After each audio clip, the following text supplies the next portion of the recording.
Olha, nós estamos abrindo mais um bloco do nosso programa e agora sim, né, fazendo uma entrevista presencial aqui, vocês que têm acompanhado as nossas edições, nós temos feito alguns bate-papos via Skype, mas hoje para tratar de um assunto que vem, né, cada vez mais tomando notoriedade, né, que são as discussões em relação a contratos, não é, rescisões, cláusulas contratuais sendo cumpridas, não sendo, mercadoria sendo entregue, não sendo, prestação de serviço sendo feita ou não, né?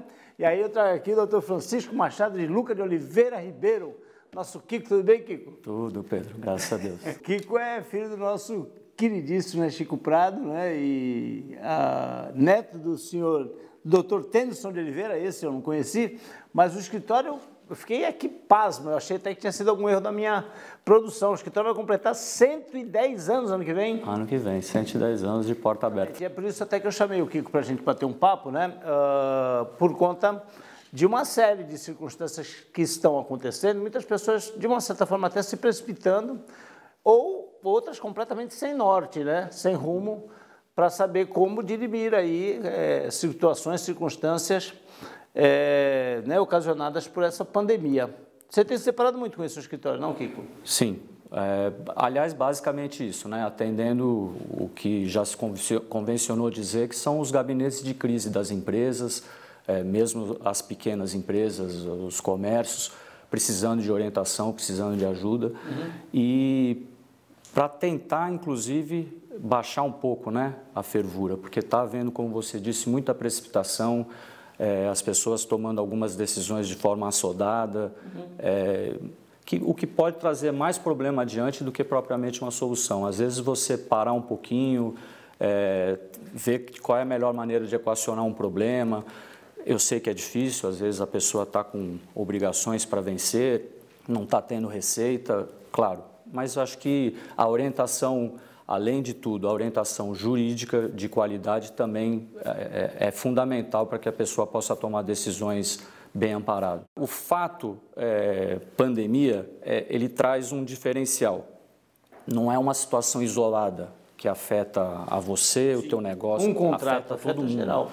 Então, existe aí uma necessidade até de equilíbrio, porque não adianta você aqui desse lado, não converso, não quero, porque em alguma medida, em alguma outra ponta, você também vai ser demandado em algumas circunstâncias. Sim. Então, a sociedade, quiçá ajudada pelos governos, que tem condição de criar mecanismos para isso, já existe alguma coisa direcionada para isso, precisa também, especialmente o governo federal, ter mais equilíbrio para passar informação, para divulgar, para legislar com calma.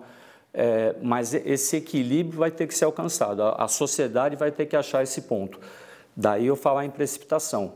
A gente vê aí no noticiário empresários já comunicando que demitiram não sei quantos, porque não tem condição. É muito difícil isso. Tem empresas que estão, inclusive, já... a gente está aqui gravando no dia 3 de abril, né?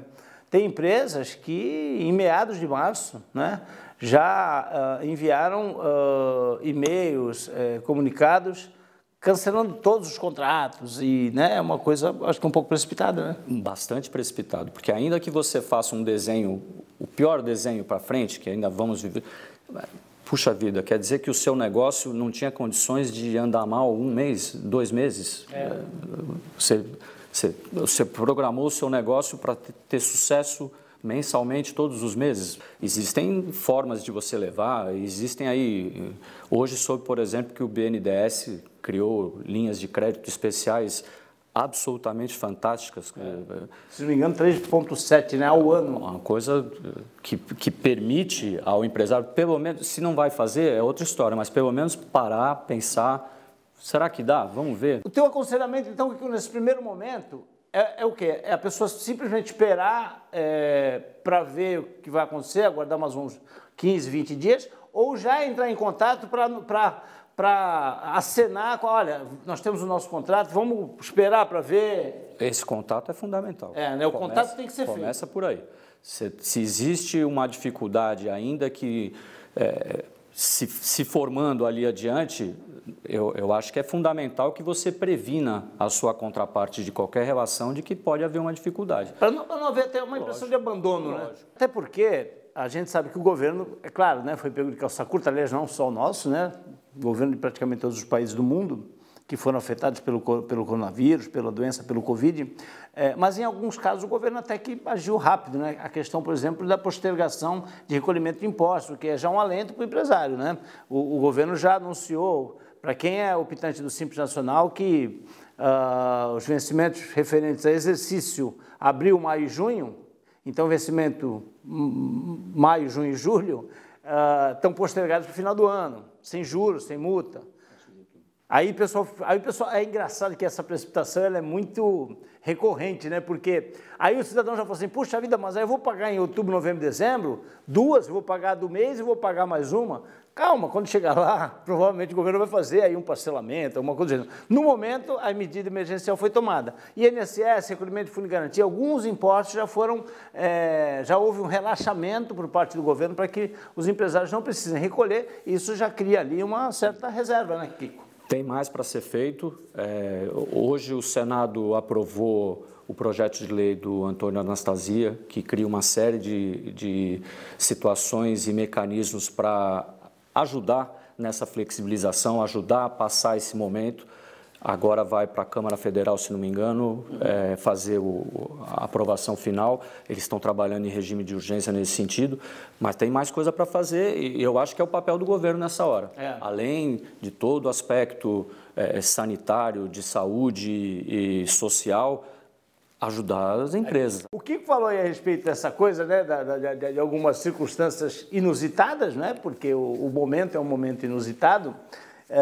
E aí, Kiko, eu vou te dizer uma coisa. Rapidamente eu conversei com alguns amigos, né? Eu sabia da tua vida aqui, a gente tinha marcado, e aí surgiram várias perguntas aqui, vou te colocar numa saia justa. Se eu puder ajudar... Por exemplo, aula presencial versus EAD, né? A gente sabe que o ministro Abraham Weintraub da Educação, ele lançou uma portaria autorizando a substituição das aulas presenciais pelas aulas à distância, né? O EAD. Só que muita gente está questionando, puxa vida, um curso EAD, o custo para quem ministra aquele curso é muito menor do que um curso presencial, porque, por exemplo, uma aula EAD você dá para milhares de pessoas, numa sala de aula você tem ali um número limitado de pessoas, enfim, tem muita gente querendo renegociar com faculdades, com cursos de inglês, com cursos em geral. Como é que tem sido a orientação nessa área? Olha, de certa forma vale o princípio básico, calma. Tem que haver... Primeiro tem que se compreender o momento. Não é uma opção das escolas nesse momento, das universidades... Alterarem para EAD, né? Fazerem de alguma outra forma. É uma necessidade. É uma necessidade. Então, dentro desse sacrifício que a sociedade como um todo tem que fazer, tem que haver a compreensão do momento. O que eu acho que cabe para os alunos, e no caso das escolas, os pais de alunos, eventualmente verificar a qualidade dessa substituição. Não se pode permitir que uma escola qualquer, na carona de um problema maior, vamos fazer de qualquer jeito isso aqui, não se preocupem e tal, reduz os seus custos e não acaba lucrando com uma situação desfavorável para o aluno. A ideia é ninguém levar vantagem. Todo mundo vai perder um pouco, todo mundo vai perder um pouco. Uma solução adiante, alguma coisa, algum mecanismo também que tenha que ser criado eventualmente para equacionar essa questão do pagamento, do custo, pode até ser que seja necessária. Na medida em que a pandemia, isso a gente não pode também ficar antecipando muito, né? Se vai ser um mês, mais 2 meses. Existe um jogo possível aí com a movimentação das férias, as férias de julho, né? Fazer uma troca, você conceder aulas presenciais mais adiante para repor alguma coisa do período, mas tem que ter calma. É gostoso conversar com o Kiko, que ele vai me dando todas as bolas, é como no campo do clubezinho, ele vai me dando as bolas só para eu chutar, porque você falou de julho, e aí eu entro num outro assunto aqui que também foi abordado, que é exatamente a questão do turismo, né, das férias, das viagens, né, pessoas que estavam com viagens marcadas. Em julho, se houver aí a substituição das aulas que não foram ministradas agora para julho, muitos pais que haviam programado, muitas famílias que haviam programado suas férias, vão ter que desmarcar porque o filho agora não vai estar mais de férias, vai estar estudando. Como é que tem reagido as operadoras de turismo? Olha, bom, as operadoras de turismo, em princípio, a gente percebe a movimentação de procurar ao máximo atender, equilibrar, fazer oferta, compensação adiante, porque é um cenário hoje, inclusive, que envolve o seguinte fato: nem se sabe se seria viável essa viagem em julho ainda. Ah, sim, até por conta do coronavírus, independente de aula, né? Hoje a gente não tem ideia. Hoje o maior problema que a gente está sentindo aí com operadoras, as grandes inclusive, é trazer de volta turista que está ilhado aí. Tem brasileiro ao redor do mundo aí tentando voltar e não consegue voltar para casa. Ainda tem. 1.600, se não me engano. Mas muitos já voltaram, né? Foi buscar no México, Portugal. Aliás, deixa eu só fazer um parênteses aqui. Os meus parabéns à CVC. Mais uma vez a gente percebe, né, o quanto uma empresa sólida, o quanto uma empresa que tem lastro, que tem história, que tem responsabilidade, que tem o nome a zelar, age num momento como esse. Né? A CVC é a primeira, enquanto a gente via várias empresas que faziam ofertas na internet, aquela coisa, né, avassaladora, a CVC se preocupou em repatriar os seus passageiros que estavam em viagem dentro do Brasil, fora do Brasil. Veio muita gente de Portugal. Eu estive conversando, estou falando isso porque eu estive conversando com o Marcos Paulinho, né, que é o responsável pela CVC em toda a Baixada Santista, com mais de 19 lojas, e ele falou: olha, Pedro, a gente não tem oferta nenhuma ainda, a gente não fez nenhuma promoção, nenhuma campanha, nenhum pacote, porque a nossa preocupação era atender aqueles passageiros que já estavam em viagem quando surgiu essa pandemia toda. Então, é uma atitude realmente, né? Aí ele falou: olha, a partir disso a gente já conseguiu, né, equalizar, claro, um bom percentual dos casos, não a totalidade. A partir disso a gente vai começar a pensar numa campanha para poder, né, novamente obter receita e tal, porque eu acho que foi um dos setores mais prejudicados, né, Kiko?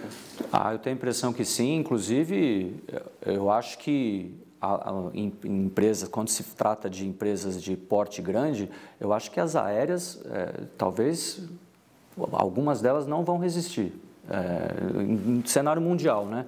É muito tempo, avião no chão, milhares de contratados ao redor do mundo, é muito complicado isso. Kiko, ainda em relação a viagens, se eventualmente o passageiro falar: olha, eu não quero mais viajar, eu queria mesmo viajar agora, cabe a ele o reembolso integral por conta ou fica sujeito ao contrato? Vale a regra do contrato em princípio. O que acontece é o seguinte: você tem que buscar a causa para eventual quebra do contrato. Você tem que ver de que maneira o impacto gerou o impedimento para o cumprimento de uma obrigação. Porque existem situações e situações. E entra um pouco naquilo também da gente apelar para o bom senso e para o equilíbrio para que essas situações possam ser equacionadas. Não adianta, num momento desse, alguém querer levar uma vantagem, porque você tem que compreender de que maneira aquela situação, aquele fato externo, aquele fato superior, realmente impediu você de cumprir a tua obrigação. Os prazos processuais, de repente você, sei lá, numa ação trabalhista, uma ação civil, teve lá, né, o parecer do juiz e você perdeu, quer recorrer. Estava no meio do prazo de recurso. Esses prazos foram interrompidos, postergados, estão postergados? Está suspenso. Ele só vai ser retomado... Essa é fácil, né? Essa também. Na verdade... Tem gente preocupada com isso. A imagem que as pessoas têm que ter é que a justiça está funcionando como um regime de plantão judiciário. As medidas urgentes todas estão sendo atendidas, existe funcionamento no fórum, a justiça está trabalhando, os juízes estão trabalhando, também aplicando home office onde é possível, também fazendo as medidas necessárias para a preservação da segurança dos funcionários, mas está trabalhando. Só que não está com um trâmite natural de processos não urgentes. Então, nesse exemplo que você deu, existia um prazo correndo para um recurso. Esse prazo está suspenso, ele só vai ser retomado adiante. Tem uma última aqui, Kiko, que essa também é muito interessante, porque eu particularmente fiquei sabendo, até por conta da tua vinda, fiquei sabendo de dois casos distintos, né? existe ali uma orientação, né, do Banco Central, da própria FEBRABAN, para que os bancos deem aí um prazo de tolerância, uma carência para quem está em curso com algum tipo de financiamento habitacional, CDC, pessoa física, seja lá o que for. Não só pessoa física, como pessoa jurídica também. E aí tem bancos fazendo de uma forma assim, olha, Kiko, você vai ficar sem pagar 2 meses, e aí vamos supor que o teu financiamento ia terminar em outubro, ele vai terminar em dezembro, porque eu vou postergar, esses 2 meses você paga, né, 2 meses além do contrato. E tem outros que estão tendo postura, principalmente na área de crédito imobiliário, que estão tendo postura assim, olha, não, eu vou fazer o seguinte, o teu contrato ele finda na data que ele ia findar, eu vou diluir essas 2 parcelas na quantidade de parcelas que ainda falta você efetuar o pagamento, né? Então, o que vai acontecer? A pessoa vai ficar 2 meses sem pagar, só que quando ele retornar a pagar, ele vai pagar um pouquinho mais, porque essas 2, né, que ele não precisou realizar o pagamento, elas foram diluídas igualitariamente em cada uma das parcelas. Os bancos têm a autonomia para tomar esse tipo de postura, cada um da sua forma? Nesse caso, sim, porque você está repactuando, né? Isso não pode ser imposto, nem para um lado, nem para o outro. Isso é resultado de uma repactuação.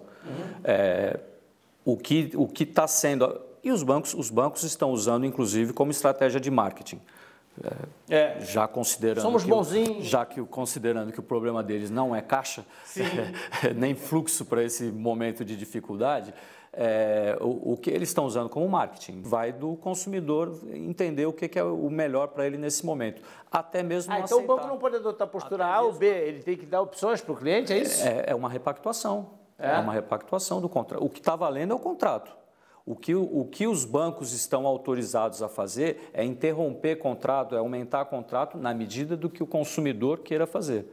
Uma repactuação. Entendi. Então, fica o principal recado, que é exatamente, né, a tranquilidade, a parcimônia para sentar, conversar e tentar resolver as coisas da melhor forma possível. Ninguém precisa levar vantagem, ninguém precisa ser prejudicado também. O ideal é que as pessoas façam novos acordos e que em breve nós estejamos aí com a situação normalizado. Kiko, prazerzão falar contigo, obrigado pela tua presença. O programa vai fazer um intervalo, 2 minutinhos, nós já voltamos, não sai daí.